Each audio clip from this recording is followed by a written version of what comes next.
So the other day I was playing around with this new AI assistant. It should be super smart, right? So I asked a pretty simple question about some economic tariffs, and it shot back this confident answer from 2024 because its brain basically stopped learning then. And that wasn't a failure of intelligence, that was a failure of data. And that is the biggest bottleneck in AI right now. Welcome back to Jam Crypto. My name is Jamie, and today we're diving into how we are running out of the right kind of fuel for AI and how some seriously cool decentralized networks are trying to rebuild AI's most valuable resource.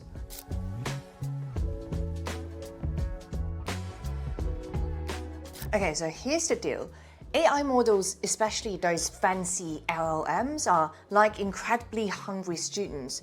They learn by reading, and I mean reading everything. We've basically scrapped Wikipedia, vacuumed up Reddit, mined every public text we could find. In other words, we are running out of new quality public text data to train these giant models by as early as 2026, maybe 2028 if we are lucky. And here's the kicker, just throwing some random text at them, like terabytes of amateur fiction barely moves the needle, and the easy data is gone. We're hitting diminishing returns. So we have this paradox. AI is getting more powerful, but the good food it needs to grow is getting scarcer. And when something valuable becomes scarce, its price and importance skyrocket. And people love to say data is the new oil, but it's more complicated than that. Oil is, well, oil. Data is dynamic, is contextual, and where it comes from matter a lot. So think about the really valuable data out there. For example, stuff like hospital records, financial histories, or very specific research and development from companies. It's all locked away in silos, hidden from view. So our main focus today is how we can get those quality AI data. But before we start, a huge shout out to Caleb & Brown, a premium crypto brokerage service. Thinking back on my crypto journey, I really wish I had a personalized service to help me navigate the complexities of crypto trading. Caleb & Brown offers exactly that. They are a crypto brokerage service where you can easily get in touch with a professional broker via email or even set up a call if you want more in-depth advice on market trends, transferring funds, or on-ramping or off-ramping your crypto. It's not just about buying or selling crypto, it's about having someone who genuinely supports you along the way. With Caleb & Brown, you can contact your broker anytime, as often as you like, at no extra charge. Plus, they provide a secure custodian cold storage solution for your assets. If you want to get the same level of personalized service, sign up using the link below and create your own Caleb & Brown account today. Now, let's dive back into how decentralized networks are bringing data back into the hands of the people. Then there's the net new data. You can't teach a robot how to navigate your messy living room just by reading Reddit posts. For AI to really understand the world as it is right now, it needs a live feed, not just a history book. Finally, the expert annotated data. In fields like medicine and law, you can't just rely on anyone to label the data. A cat photo is simple, but a nuanced legal precedent or medical diagnosis is much more complex. It takes experts to get it right, and that process is both slow and expensive. So what I'm saying here is that the era of just scrapping the public internet for free gold is ending. And guess who knows this? The big Web2 platforms. Reddit signed a $16 million deal with Google for its data.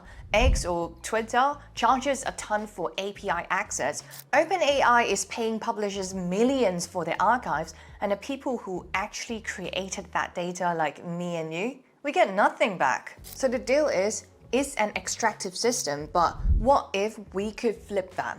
This is where crypto and decentralized networks come into play, with three main strategies for rebuilding data ownership from the ground up. First up, decentralized web scrapping. Think projects like Grass. The idea is pretty genius. You install a little app and your computer, using your idle internet bandwidth, helps scrap the public web. So instead of one big company doing all that, is a massive network of users. Graphs built on Solana got over 2 million active nodes pretty fast. Together, they pull in tons of data daily, which then gets bundled and sold to AI companies. The cool part is that they plan to share revenue back with the people running the node. It's like turning public web data into a community-owned resource. Strategy number 2 is to decentralize where you get the data from. This is where it gets really interesting. So take Google's Capture, for example. When you're selecting those images of a fire hydrant, you're actually training their AI, but you don't get anything in return. So projects like Pundi AI changes that.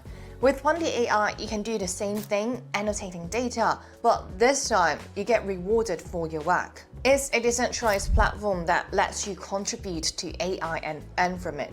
Recently, Pundi AI joined the NVIDIA Inception program, which gives them access to advanced tech and support to scale the solutions. This partnership helps them make AI more accessible and open to everyone. So if you want to try out taking some images and start earning rewards, you can find the whitelist link in the description box below. Moving on to strategy number 3, synthetic data. If real-world data is scarce or too private, why not make it up? Well, not exactly make it up, but generate it artificially. So synthetic data works by copying real-world patterns without using personal info. This is a big deal for privacy because you can create huge datasets fast, fill in missing data, and customize it to fit what an AI model needs. Imagine training robots for simulations that haven't happened yet. Platforms like Dria use AI networks to create custom datasets.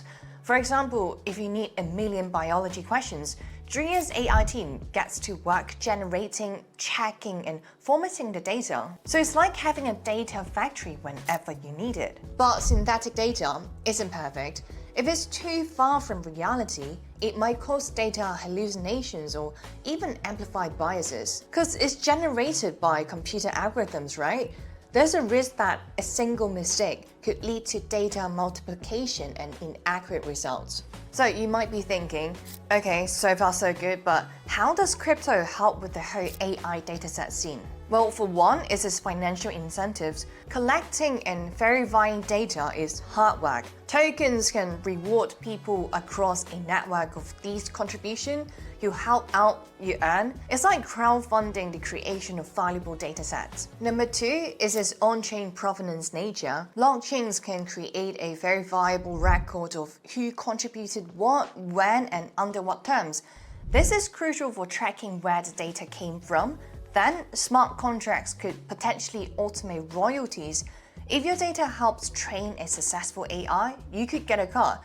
Still early days on making that perfectly traceable, but the foundation is there. Number 3 is its DAO-governed data commons. Tokens can also give contributors voting rights. So the community, the people providing data, can help decide how it's used, who gets access, and at what price. The data becomes a community resource, not just a corporate one. In other words, with the crossover of crypto and AI, you don't necessarily need to build the next ChatGPT, but rather, you need to position your data where it solves a real problem for someone willing to pay for it. We are facing a data crunch for AI, especially for high-quality, trustworthy data, but decentralized networks using crypto tools are offering new ways to scrape it and even create it from scratch. The networks that can secure credible, high-fidelity data now will be the ones dictating how fast AI models learn, how well they perform, and who captures the value in the future. So it is a foundational shift, a